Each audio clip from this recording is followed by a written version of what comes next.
श्रीरामपुराव 3 कौटि रांनिबो बांसिन बेसेननि गांजा बोखांदों। आयेन बेरेखा फेग्रा मुवा फालांगि खालामनायनि हेंथायै मोनसे गेदेर जाफुंसारनाय। गसाइगाव पुलिसा दिनै श्रीरामपुराव 3 कौटि रांनिबो बांसिन बेसेननि गांजानि मोनसे गेदेर खेब हमनो हायो। बे सिग्रोमनायखौ गसाइगाव ओनसोलाव खालामनाय जादोंमोन, जेराव गंसे ट्राकनि सिङाव लांदां मैगं थाइगंनि कार्टुननि सिङाव गांजानि पेकेटखौ सोलोजों दोनखोमादोंमोन। बे अपारेशनखौ गसाइगाव महकुमा पुलिस मावख'गिरि हिरेन कुमार देखा आरो श्रीरामपुर पुलिस मावख'गिरि ऋतिक केशवआ दैदेनदोंमोन। मोनसे स्रोत सुलुंनिफ्राय बिथा खालामनानै पुलिसा नागिरनाय गारि नम्बर UP20DT9280 नम्बरनि गंसे ट्राकखौ हमदोंमोन।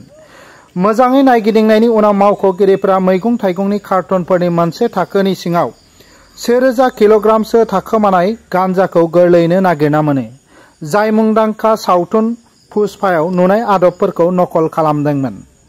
गसाइगावनिफ्राय दानसोरां बसुमतारीनि रिपर्ट, NBT लाइभ।